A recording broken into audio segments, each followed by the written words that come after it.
జయశంకర్ భూపాలపల్లి జిల్లా రేగొండ మండల్ రూపురెడ్డిపల్లి వాసి పన్నాటి శంకరయ్య 85 సంవత్సరాలు అనారోగ్యంతో మరణించగా కుటుంబ సభ్యులు కుమారులు రాజేందర్, మార్కండయ్య, శ్రీనివాస్, కూతురు అరుణ సమాజ హితం కోరి 28 నవంబర్ 2024 రోజున నేత్రదానం చేశారు. ఈ రోజు 8 డిసెంబర్ 2024 వారి ఇంటిలో దశదిన కార్యక్రమం అనంతరం అసోసియేషన్ అధ్యాయంలో సంస్మరణ సభ నిర్వహించి కుటుంబ సభ్యులకు శాలువాతో సత్కరించి అభినందన పత్రం ఇవ్వడమైంది. బంధుమిత్రులకు నేత్రదానంపై అవగాహన కల్పించినది.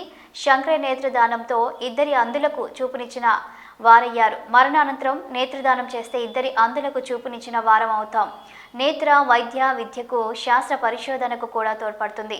నేత్రదానం మహాదానం. అందరం నేత్రదానంపై అవగాహన కలిగి ఉండి సామాజిక బాధ్యతగా భావించి నేత్రదానం చేద్దామని అసోసియేషన్ ప్రతినిధులు కోరారు.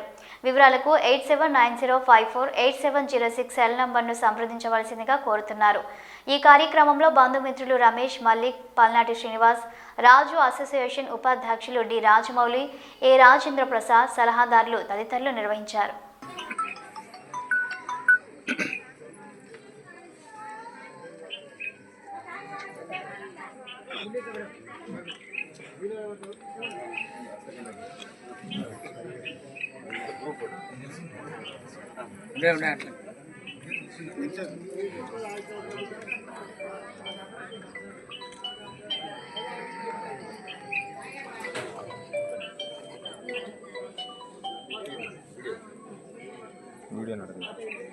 తెలంగాణ నేత్ర అభయ శరీరదాత అసోసియేషన్ వరంగల్ రిజిస్టర్ నెంబర్ 364/2015 కూడా రిజిస్ట్రేషన్ జరిగింది.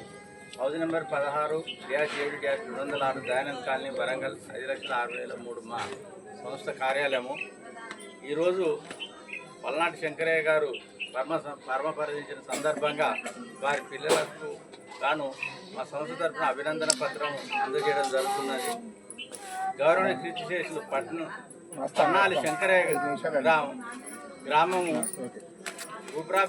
రూపురెడ్డిపల్లి మండలం రేగొండ జిల్లా జయశంకర్ భూపాలపల్లి గారు సమాజ హితాన్ని కోరి వెలకట్టలేని నేత్రాలను మట్టిలో వృధా కానియకుండా నేత్రదానం చేసి ఇద్దరి అంధుల జీవితాలకు చూపును ప్రసాదించిన వీరికి సహకరించిన కుటుంబ సభ్యులకు మిత్రులకు కృతజ్ఞతలు తెలియజేస్తున్నాము.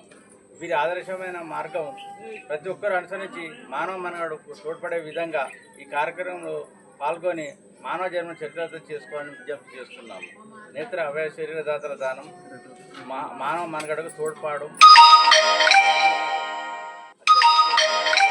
ప్రధాన కార్యదర్శి శంకర్రావు యాదవ్ గారు, నేను ముఖ్య సలహాదారు డాక్టర్ ఏ రాజేందర్, మా ఉపాధ్యక్షుడు గారు రాజమౌళి గారు.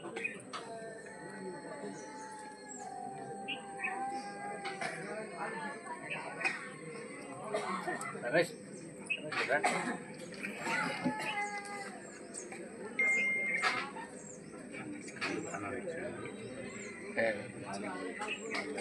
ఫోటో తీసుకున్నాను.